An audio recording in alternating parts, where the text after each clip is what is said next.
Hello, everyone. This is Lawrence Lewis. And this is Sister Christian. Today is Thursday, March 19th, 2020.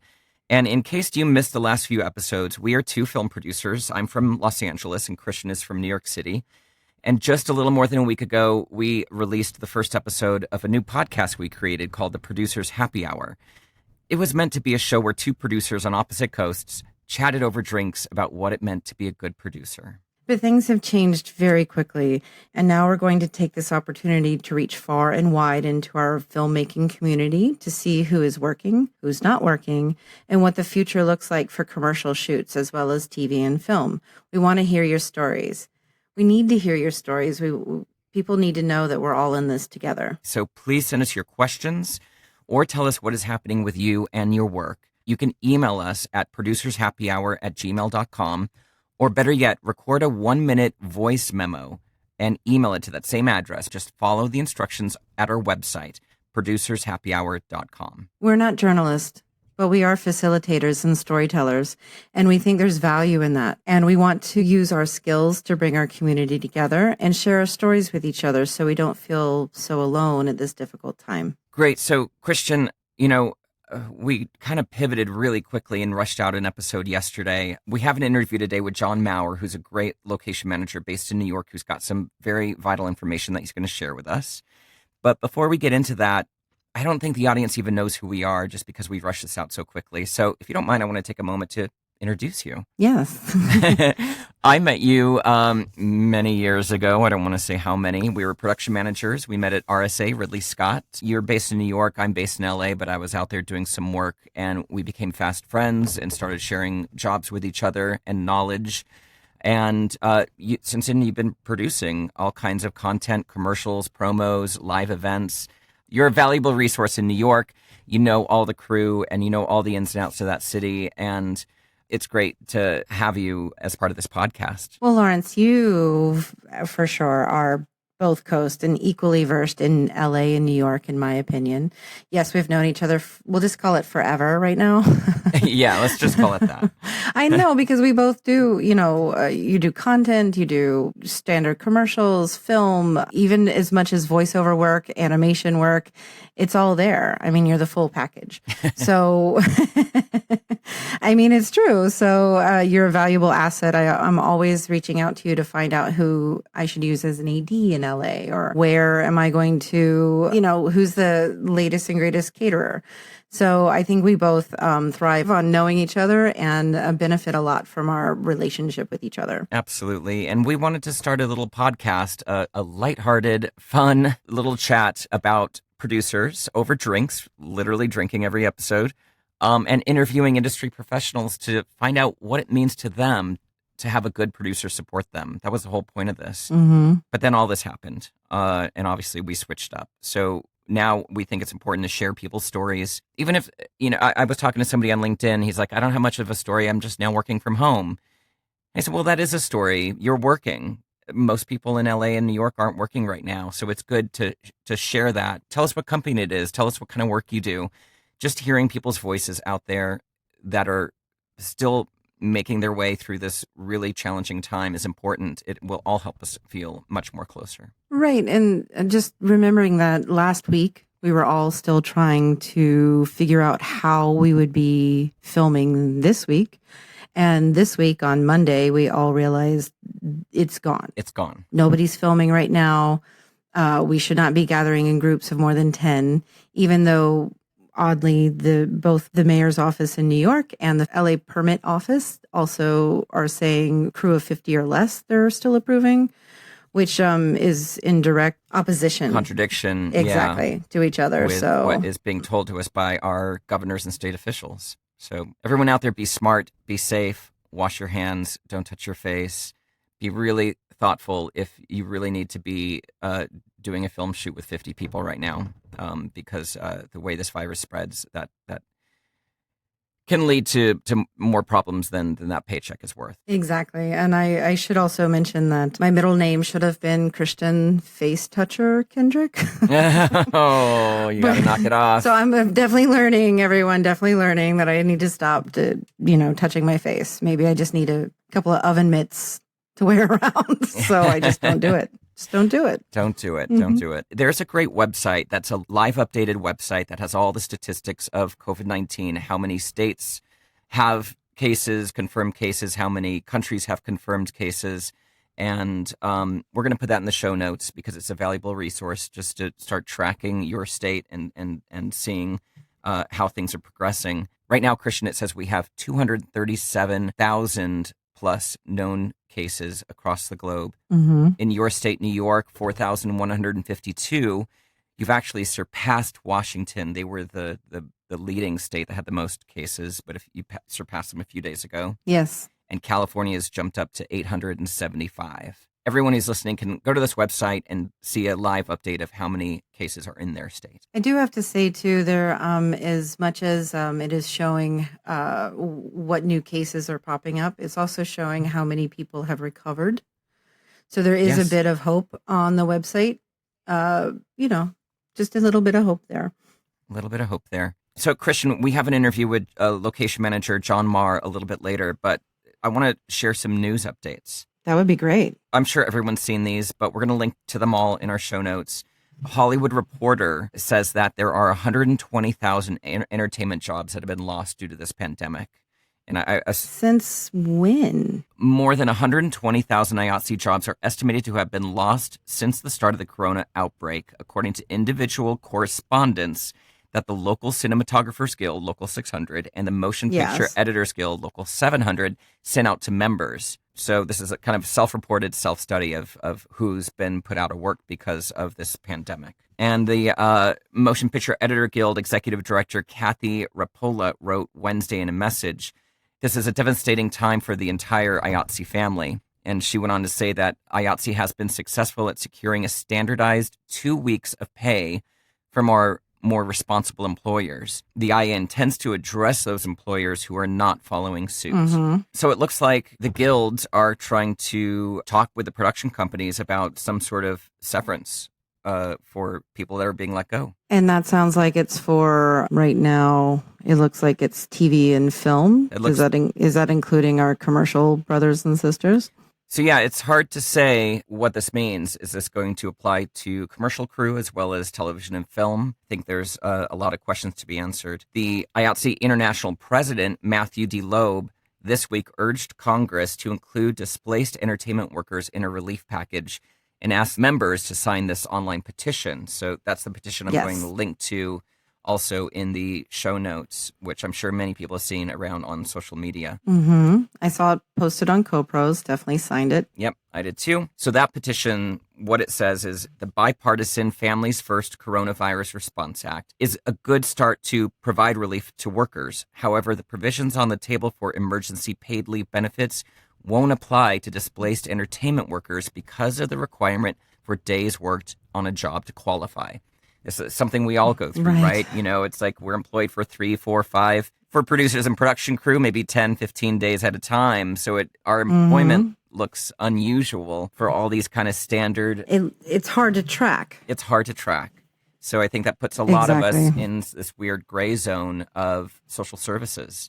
Yeah, because rules designed specifically for the traditional single employer relationship or even for multiple or multi-employer work in like the construction industry are likely to exclude our members. So, I mean, it's hard to tell people because we're used to saying, yes, I worked. And, you know, the person that we're talking to believes us because that's how our industry works. Proving that we have or the amount of days that we have gets a little tricky. And then there's a whole nother side of this, Christian, which I'm more in touch with because I do a lot of experiential. You've done some experiential with me. But the live event industry. Oh, yes. Because everything canceled. Everything canceled. Sorry, Coachella. Everything, yeah. And a lot of the vendors and talented artists that I know and work with, this is their time. South by Southwest, Coachella, you know, all the things that have fallen in the wake has put people out of work for a very unknown length of time. So there is a petition going around asking the government for a federal aid package for the event industry. It's on change.org. I'm going to put that link in the show notes as well. And here's what this one says. Currently, the live events and business meetings industry is in free fall and headed toward a complete collapse with no end in sight.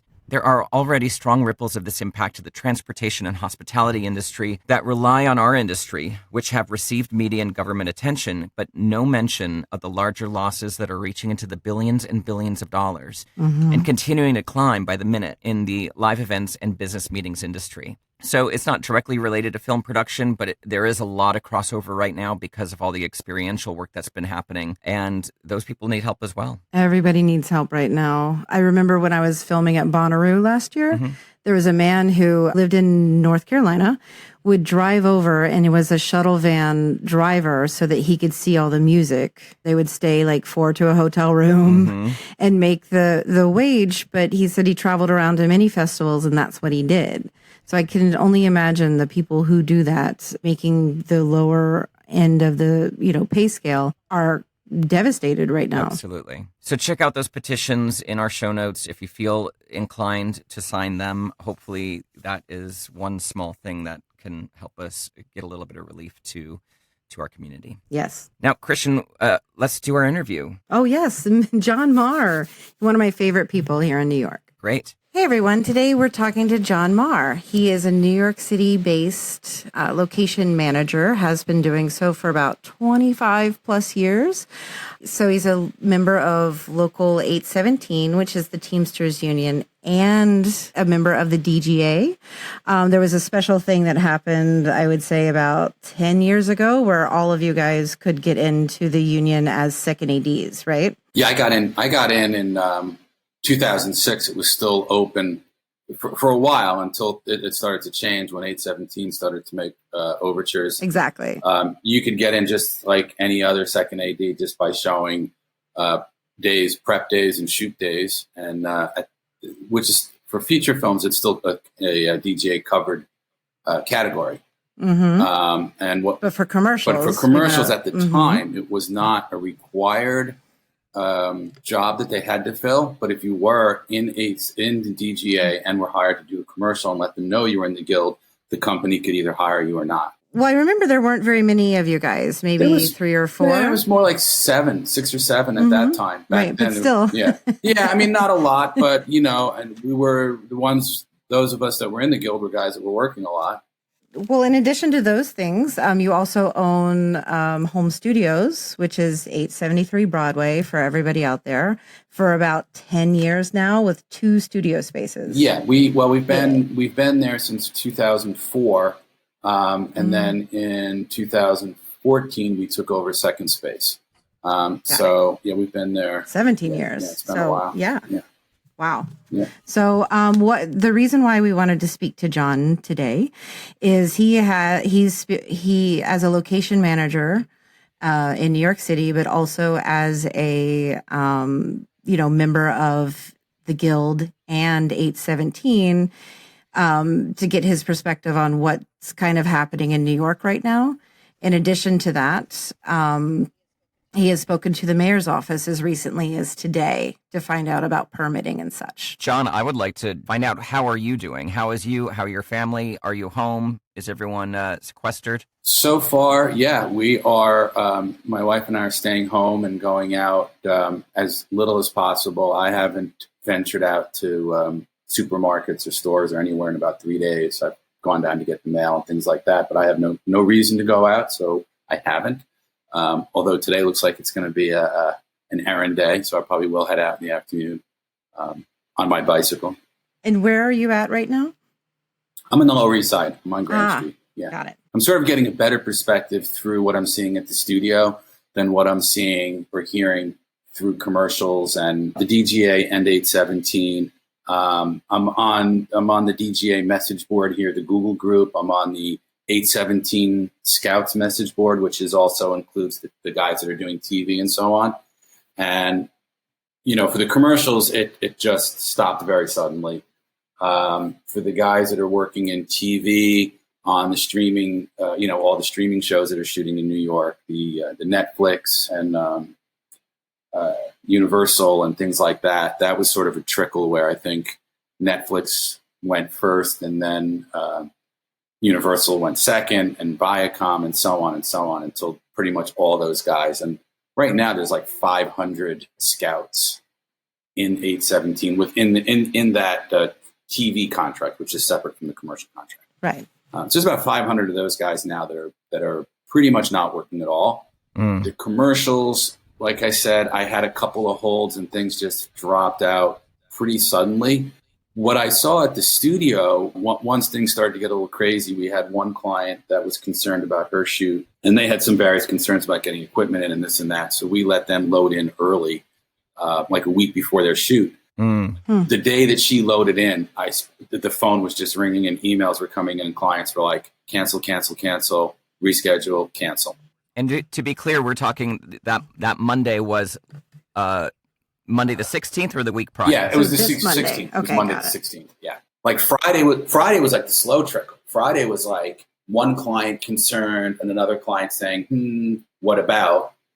And then when I came in Monday to meet the client that was concerned, it was just like phone call, email, like bang, bang, bang. And by the end of Friday, we had lost almost every job, had either canceled or postponed for 2 months, for March and April. All of March and all of April. And it was sort of like the bigger clients with more money were initially more receptive to either higher cancellation fees or things like that. And then as the days went on, all of them started saying, hey, wait a minute. That's not such a great deal. Let's revisit this and do more postponements and lesser cancellation money. Of course, our problem is the landlords aren't giving any, what they're offering us is bunkus. I mean, they're saying like deferrals. Right. Which is absolutely brutal, because what do you do then in October, November? Yeah, when you owe 6 months of rent. Exactly. All at once. Exactly. Yeah. Yeah. So I'm sort of seeing it from a different perspective with the studio, and I'm seeing that it all came down so quickly. And the other side of this coin is, I'm being very optimistic with this and hoping that this is a short-term thing. Yeah. Everybody now is also on the other side of this coin. Everybody's like emailing saying, what dates can you give us from May 15th to June 30th? Yeah, so that's what I wanted to ask you is, looking forward, what does your calendar look like, both for the studio and for location scouting? Do you have holds as a location scout looking forward? And it sounds like you've already got some holds for the studio looking forward, some optimistic holds. The studio, yes, the optimistic holds for the studio are like deep, like overlapping days. And, we have this one client who's got equipment in the studio now, not a lot of equipment, but we've got a couple of her pieces that, she's got to be. Sounds like dibs, she has dibs. Yeah. She got dibs for sure. As far as scouting, I did have a couple of clients call last week as well saying, hey, we have an LA job that the director's in New York, or this is in New York, or the talent's in New York. Can we do it? And the mayor's office is still open. And at that point I said, yeah, if you guys want to come on, I could use the work. But that's all those, there was like maybe 3 calls. They have all kind of just disappeared and I haven't heard back. So I'm not, not holding your breath, not holding my breath on that. And I don't have any scouting holds, but I have a feeling that just the production companies, we all have a lot to deal with right now. And I figure they probably have many balls in the air. And the last thing that they're trying to figure out right now is booking a scout for June or something like that. I think when it happens, it'll happen. And hopefully it is June or May, May. Please. And please. So hopefully, we're seeing people are being optimistic and everybody is trying to get in early. Like I said, from the 15th of May through June, we have holds many deep as hell. I mean, like normally it's 1 or 2, maybe 3, but we're going 4 or 5 deep because everyone's blanket holding too. I want 3 days, but give me the whole month. Give me every Wednesday, Thursday, Friday. Right. It's like, sure, but But when it comes down to it, it's hopefully, how quickly it ended is how quickly it'll start back up. Yeah, exactly. And I listened to your previous cast and, talking, 9/11, I was shooting on 9/11 and I, endured that. And I was almost appalled, actually. I was so raw and it was so emotional. And then to have people calling like 2 weeks later saying, hey, we have to go reshoot that job. I was like, are you kidding? Yeah. Already? Yeah. But that also spoke to the resiliency of New York, America, like just the economy and the capitalism, whatever you want to call it. It was just like people, they wanted to get back to work. And I think it gives people a purpose. Yeah.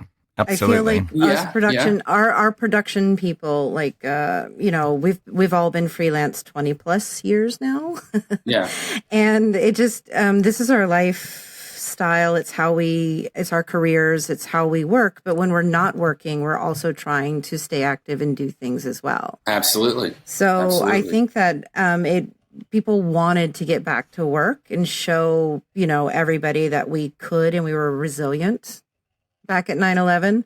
I feel like this is going to be, hopefully it's the same thing. It might be slightly harder because of government regulations. Right. That's what we're trying to navigate right now. Like, have you heard anything at all from the DGA or 817 or? I've heard a few different things. I mean, right now, I did actually speak to the DGA on one of the 3 Google groups that I'm part of. There was a discussion on health benefits, what's going to happen with people that now that work has stopped and it's dependent on how many days you work. Exactly. Are they going to change the number of days and et cetera, et cetera? And, with the Guild, the spectrum of the age group, my son, Cody, is also in the Guild now. He's now second AD. Yeah, he went through the training program and graduated. He's working to qualify. He just got in. He finished the program, and he's working to qualify for the first time. And now with this work stoppage, that's not going to happen. Other members, young members that I know, guys that are like Cody's age that have gone through the program in the last 3 or 4 years, some of these guys are now married and having babies, and they're really, really concerned because they just got the insurance and they don't want to fall off it. And then you have guys in the Guild that are much older and are using the health benefits because they're older and they have more medical needs and so on. So right now, the Guild is trying to work it out, how they proceed and what benefits the most members. What's sort of the most painless way to go about this? You can't just have everybody come in or start paying. No. Yeah, no. Draining the system. You drain it, there's no money left. Now nobody's going to get anything. So I know that I got a direct call from them the other day, and I know that they're working. Right. I mean, it's a fairness thing. It's a seniority thing. I'm sure it's also like lifetime pay in versus not. It's who's in the most need. It all has to be taken into consideration. And I don't know. I would hate to be the one who is in charge of deciding. Well, again, they're from what they said, they're going to do what will serve the most members the best way. I mean, you can't just, they could. I mean, if they lowered the amount of days to get in, it could lower the funds available. If they extend benefits, all of this, it's a tricky thing. But I know, and I trust them. I totally trust them. I know that they're well managed and they're going to do the best they can. I know that my brothers and sisters in 817, because I'm getting the DGA plan, the guys in 817, MPHP, it's a different thing, and I'm not sure what's happening there. Right. And they're pretty much in the same boat. I mean, all these things are run by trustees, and the trustees have to decide what's best for the members. And you open the floodgates, and then boom, there's no money left. So there is a needle they need to thread that's probably not going to please some people. And when does 100% of things please 100% of the people? Okay. Yeah. Well, just as an antidote. So when you spoke to the mayor's office this morning, what did they say? I was surprised because I'm surprised too because you texted me a little sneak peek. I had heard because I'd called for these jobs last week that they were still issuing permits. I had heard through the grapevine that they were going to start possibly working from home. The only problem is at the mayor's office, they all work on, intranet rather than internet. They don't. Oh, right. It's not an outside link. In other words, you can't have a coordinator work from home and log in and process the permit. They have to a lot be of medical, in the office. A lot of city-run things. Right. That. Yes. Yeah. So I called them this morning to check in, and they answered the phone, and I spoke to one of the coordinators. Wow. And they're still there, and they're still issuing permits. They're in the office? Yeah, they're there. Yeah, I spoke to them an hour ago. Interesting. And are they issuing permits? Did you ask about that? They are issuing permits. And I did mention, what I've heard from the TV scouts, that I know a lot of those guys I talked to, a lot of them guys I've worked with, for years and years. And all those shows have shut down. And she acknowledged that, but she did say that was their decision to shut down. That wasn't a mandate from the city. The only mandate right now is no more than 50 people. So if you're on one of those TV shows, they're huge, They are, but I think I think that's an interesting point because part of what Lawrence and I were discussing yesterday when it comes to force majeure, the reason why that I have been able to get those passed through was because the government shut down the city. In LA. In New York. During a hurricane or something. That's yeah. And previous things, things. not now. Yeah, not but now. Because they're not shutting down, because they're allowing permits, I wonder how that's going to work when it comes to cancellations, Lawrence. Mm-hmm. Right. That's the big question. Well, some of these jobs, like one of the jobs that we had at the studio that was still talking about potentially doing this, and the discussions I had, and these are guys that I know and that you know, they were sort of like, I think Monday they said, let's do a scout. And I was supposed to go meet them when my wife was not too happy about that. And then the producer called me and said, well, my wife says I can't leave either. So you go. And I'm like, hey, I got to go and you won't go. I'm like, they said, yeah, go do a FaceTime video. And I said, oh, okay. Yeah. And then the more I thought about it, I said, this is ridiculous. This job isn't going to happen. And why put myself, my wife, risk. My neighbors at risk to go up to the studio when this thing isn't going to happen? Yeah. And then, it's like, this is the thing with the directors are in LA. It's like, how are they going to get here? And the talent is a culinary personality. And I'm like, she's not going to put herself in front of a crew. And if we get the permit for 50 people and I have to, and their studio staff, then that means they have, 49 means 49. It doesn't mean like, oh, we're going to leave the PAs in the truck and we're going to have, they're all going to count. They're all going to be commingling and all of them are going to count. I just couldn't see how it could work. No, I can see how E&G style shoots would work with 10 people and, where the sound person is also the boom, where there's people doubling up on things. But what I can't see a full on, regular commercial, the way that we've filmed them in the past, are able to move forward under 50 people. One thing that I saw in one of the many petitions that are going around town is that there are some positions that simply would go against the social distancing, like makeup, hair, wardrobe, people who have to get in close and touch people. That's also another concern to think about in these shoots. Even if you can get the crew down small, at some point someone's going to have to put a brush on someone's face for makeup, or touch their hair. Yeah.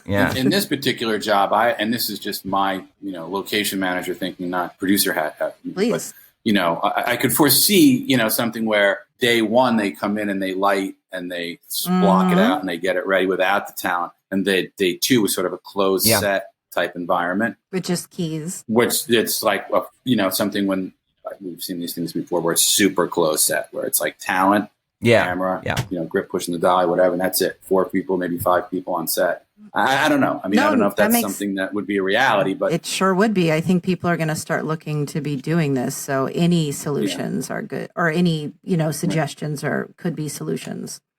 So John, I wanted to ask you, what are you doing during this time? So you're kind of twofold. You've got the studio business and you've got your scouting business. What are you doing during this downtime? As you said, you also worked through 9/11. What are you doing to stay active, stay positive, and stay connected? I've talked to people really just more on a social level. It's just, I have so many concerns right now financially, just living life as a normal person and the studio responsibilities. And, I have 3 kids that are grown and they're all in apartments and nobody's working. So stay busy. I'm just doing like everybody else is. I'm doing this. This is today's entertainment. This is very helpful. This is very helpful. Do you have any advice that you would give a freelancer any freelancer about what's going on right now? I just hunker down, man. It's going to lift and be over. It will pass. We lived through 9/11. We lived through Sandy. Yeah. Obviously in those situations, you could sort of see the villain, whatever it would be. You could see it. Now you can't. But we're going to live through it. And believe me, as soon as this thing lifts, as soon as this thing settles down, it's going to get freaking busy. I really believe fully it is going to come back. We'll be working again. It's a capitalistic society and they're going to want this shit on TV, whether it's Netflix, Amazon, cookies, whatever the hell you're advertising. It's all going to be, out there. Well, one more question before we let you go. What did you learn, if anything, from your experience of after 9/11? But I think it was just that how quickly the city rebounded. Yeah. it was astounding. I mean, I really thought, this is it, man. This is it. I know. Just like from a work standpoint, like who is going to care about this shit? I remember. And that was sort of like, but no, it bounced back and it rebounded. And I have full faith that it will. I totally trust the leadership in the unions that are doing the best they can for their members. I feel bad for these young people that are starting out, that are having a hard time making benefits, making ends meet. And I really feel for them. But I feel confident that this thing is going to pass and we're going to bounce back and be just like we've always been, stronger than ever.